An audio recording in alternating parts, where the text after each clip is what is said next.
लक्ष्मण यादव जी, बात तानाशाह का है कि तुम्हें कोरोना टाइम की एक कविता मुझे याद आई, मैंने सुनवाई। गजब लोकतंत्र की तस्वीर सामने आ रही है। क्या कहना है आपका? राहुल गांधी की सदस्यता, घर, सबकी विदाई हो रही है। डेमोक्रेसी ऐसी चलती हुई नजर आएगी। शुक्रिया संजय जी। मुझे लगता है कि राजेश जोशी की कविता जिस जिस सन में पैदा हुआ रहा होऊंगा, उस समय के तानाशाहों को या उस समय के हुक्मरानों को संबोधित करते हुए उन्होंने लिखी थी कि जो इस पागलपन में शामिल नहीं होंगे मारे जाएंगे। ये जो मारे जाने का पूरा सिलसिला है, ये असल में किसी भी दौर की तानाशाही और एक खास किस्म की वर्चस्ववादी जो सत्ता का चरित्र होता है उसको संकेत करती हुई है।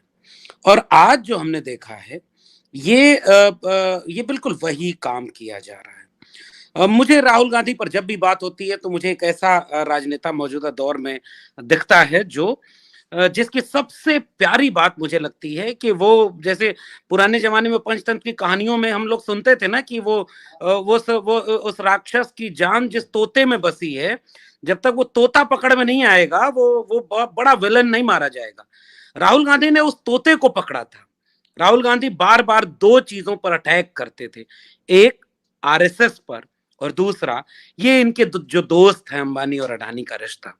मुझे लगता है कि ये दो चीजें बहुत मायने रखती हैं आज भारतीय राजनीति के लिहाज से गौर करें। और राहुल गांधी ने यहां जो अटैक किया, मुझे लगता है इसके बाद ये स्वाभाविक है कि तानाशाह को अब कुछ समझ में तो आएगा नहीं, तानाशाह को और कुछ तो आता नहीं। जितने सवाल पूछे गए उस पर खुद मुख्तार होकर के ये बयान दर्ज करना कि एक अकेला सब पर भारी है।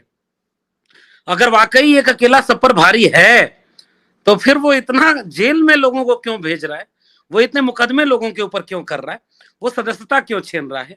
इतना फौरी केस जो चला है, इतने कम वक्त में राहुल गांधी कन्विक्टेड भी हो गए, इनकी सदस्यता भी चली गई। इससे पहले ऐसा मामला अभी हाल ही में मोहम्मद आजम खान के साथ हुआ। आजम खान के साथ बिल्कुल यही रवैया अख्तियार किया गया और तुरंत चुनाव करा लिए गए और उनको सब कुछ उनका छीन लिया गया। मैं वो अभी उस इतिहास में नहीं जा रहा हूं कि 2013 में राहुल गांधी ने जो पर्चा फाड़ा था और जिसकी वजह से लालू प्रसाद यादव की सदस्यता चली गई थी, सेम यही मामला था। कई बार होता है, सत्ता अपने चरित्र से काम करती है। और जैसे आजकल आम आदमी पार्टी की सरकार है ना, यही मामला नहीं था, वो मामला करप्शन का था, ये मामला उसके साथ कुछ भी नहीं है। मैं क्यों कह रहा हूं, सुनिए अभिषेक की बात सुनिए।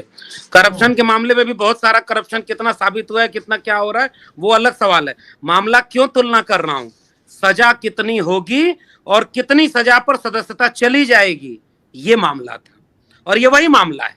और अगर ये मामला ना होता तो ये कम से कम साबित होता। आम आदमी पार्टी कल तक कहती थी कि लालू प्रसाद यादव जी आप साबित करिए कि आप पर ये जो गुनाह है ये गलत है कि नहीं है। मुलायम सिंह जी आप चोर की दाढ़ी में तिनका क्यों है, आप क्यों परेशान हो रहे हैं, अगर आप भ्रष्टाचारी नहीं है तो आज मनीष सिसोदिया को जेल में रखा है और यही आम आदमी पार्टी कर रही है कि देखिए ये हमारी आवाज दबा रहे हैं। मैं केवल एक गुजारिश कर रहा हूं, इस समय गलतियां हुई होंगी बहुत सारी, मैं ये नहीं कह रहा कि ये इस बात को याद करने का वक्त है। मैं जानता हूं कि ये वो वक्त है जब इन सारे विपक्षी दलों को अब एकजुट होकर के इस वक्त के तानाशाह को जवाब देना होगा, वरना उन लोगों से तो आप लड़ सकते थे। अगर ये वापस आ गए और इन्होंने जो आज ये काम किया है, अब अगर राहुल गांधी को इस जेल में डाल दिए कल को, तो फिर कौन बोलेगा। आपके जेलों में प्रोफेसर कैद हैं, आपकी जेलों में पत्रकार कैद हैं, आपकी जेलों में विश्वविद्यालयों में पढ़ने वाले शोधार्थी और छात्र कैद हैं, आपकी जेलों में इस मुल्क में सामाजिक कार्यकर्ता जो जन आंदोलन करते हैं उन पर मुकदमे लगे और वो जेलों में कैद हैं, उनके घरों पर बुलडोजर चल रहे हैं। इसलिए हम तो ये बात कह रहे हैं कि ये लोकतंत्र के लिए बहुत खतरनाक दिन है। इतने बड़े सांसद अगर इतने से मुकदमे पर उनका सारी सदस्यता चली गई तो फिर बोलेगा कौन। और हुक्मरान तानाशाह जो होता है वो यही चाहता है कि एक ऐसा खौफ का माहौल पूरे देश में फैला दें, फिर कल को ये सारे लोग कहने लगेंगे। अब एक चीज और मैं इसमें जोड़ दूं संजय जी, ये कह रहे हैं ओबीसी का बड़ा अपमान कर दिया, क्योंकि ये जो नाम ले लिए हैं ये ओबीसी का अपमान कर दिया। कल को मैं अगर नरेंद्र मोदी से सवाल करूंगा तो इसका मतलब ओबीसी से अपमान हो गया। और मैं तो ये सवाल पूछूंगा कि ये फेक ओबीसी जो प्रधानमंत्री बने बैठे हैं, जरा ये बताएं कि इन्होंने आज तक ओबीसी के हित में क्या किया, और उत्तर प्रदेश से लेकर के दिल्ली तक एक भी ओबीसी का काम इन्होंने किया हो तो ये बता दें। आज ये राहुल गांधी पर अटैक करने के लिए ओबीसी वाला एक चेहरा भी ले आ रहे हैं।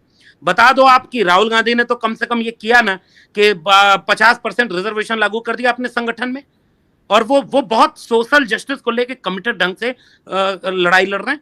इसलिए मैं केवल आज की घटना पर मैं ये बात कहना चाहूंगा कि लोकतंत्र पर क्या खतरा है, भारत के संविधान पर क्या खतरा है।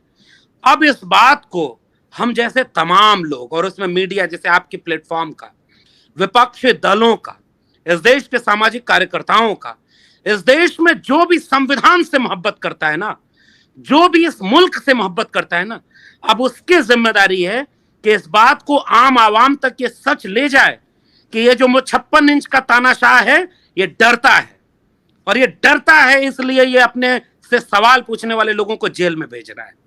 अगर हम इनकी जेलों से डर गए और 24 का चुनाव केवल इस नाम पर ये लड़ेंगे, ये हर वो काम करेंगे जिससे 24 में वापस आ जाएं। मैं जानता हूं, और मेरी टिप्पणी केवल इतनी है, इस मुल्क के तानाशाहों को डर लगता है, लेकिन वो शुरुआत में हमें डराते हैं। और राहुल गांधी को इस तरह से जेल में डालना, इस तरह से उनकी सदस्यता छीन लेना, इस तरह से उनकी आवाज को दबाना, ये जो राहुल गांधी ने पिछले दिनों एक भारत जोड़ो यात्रा में एक बात कही ना कि उनका कोई कार्यकर्ता सामने से पूछा था कि क्या करें, और उन्होंने आंख में आंख डाल करके कहा था डरो मत। उन्होंने आंख में आंख डाल करके कहा था कि मेरा नाम राहुल सावरकर नहीं है, मेरा नाम राहुल गांधी है। मुझे लगता है ये बहुत बड़ी चोट है, और इसलिए मैं राहुल गांधी के साथ खड़ा हूं। असल में मैं राहुल गांधी के साथ नहीं खड़ा हूं, मैं इस मुल्क की जमहूरियत के साथ खड़ा हूं, जो इस मुल्क के तानाशाहों को, जाने कितने तानाशाह आए और चले गए, लेकिन आज अगर हमें इस तानाशाह से लड़ना है तो हम सारे लोगों को, जो भी इस जहन में संविधान रखता है, जो भी इस जहन में जमहूरियत के मूल्य और एहसास को रखता है, उन सबको यह बात पहचाननी होगी। प्रोफेसर, डॉक्टर, इंजीनियर, वकील और पत्रकार, सामाजिक कार्यकर्ता, ये सारे निशाने पर हैं। उनके कत्ल पे मैं भी चुप था, मेरा नंबर अब आया, मेरे कत्ल पे आप भी चुप हो, अगला नंबर आपका है।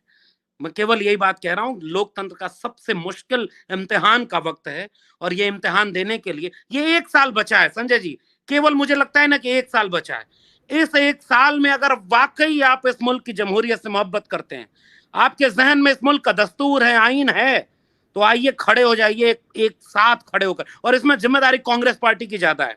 आज कांग्रेस पार्टी को मौका मिला है, कांग्रेस पार्टी पूरे देश में सारे विपक्षी दलों को एकजुट करे, और जितने जन आंदोलन के लोग हैं, जितने सामाजिक कार्यकर्ता हैं, उन सबको एकजुट करे, और इस 1 साल में इस मुल्क के आईन को बचाने की लड़ाई लड़ी जाए, वरना फिर बहुत मुश्किल होगा इस मुल्क के इस पूरे दस्तूर को बचा पाना। शुक्रिया।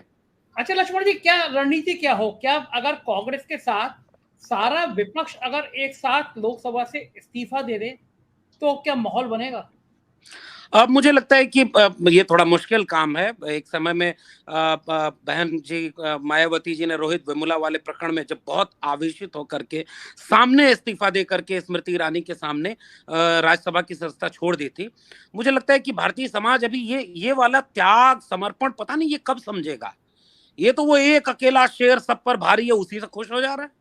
ये शेर पाला है, शेर सारा, इतना महंगाई, पेट्रोल, डीजल, एलपीजी, पता नहीं प्याज पर सरकार बदल गई थी, आज इस देश के नागरिकों को पता नहीं क्या हो गया। लोग जो नागरिक हैं वो अपने हक अधिकार छीन के उस पर भी डिफेंड कर रहे हैं वो इस मुल्क के तानाशाह को। मुझे पता नहीं, भरोसा नहीं है संजय जी कि इस तरह के त्याग और इमोशन को वो खेल पाएंगे कि नहीं। मुझे लगता है कि एक बेहतर कारगर पॉलिटिकल टैक्टिक्स बनाने की जरूरत है। इस मुल्क के तमाम विपक्षी दलों के साथ एक बहुत टैक्टिकली एक बात करने की जरूरत है कि चलो भाई, जो जहां मजबूत है हम उसका साथ देंगे, पहले इन्हें हमें सत्ता से हटाना होगा। और जितने जन आंदोलन के लोग हैं, जितने सामाजिक आंदोलनों के सवाल हैं, उन सबको भी जोड़ना होगा, और एक व्यापक एका बनानी होगी। वो जो होता है ना, न्यूनतम सहमति पर अधिकतम एका, मुझे लगता है कि ये बहुत जरूरी है।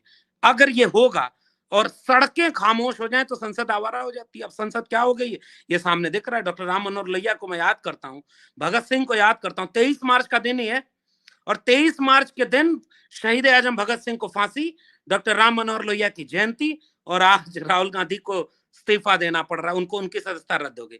मुझे लगता है कि इसका संकेत यह है कि इस मुल्क में अब एक मुकम्मल क्रांति की जरूरत है जो इस जमहूरियत को बचाए। शुक्रिया। बिल्कुल बिल्कुल ठीक कह रहे हैं, एक संपूर्ण क्रांति की जरूरत है।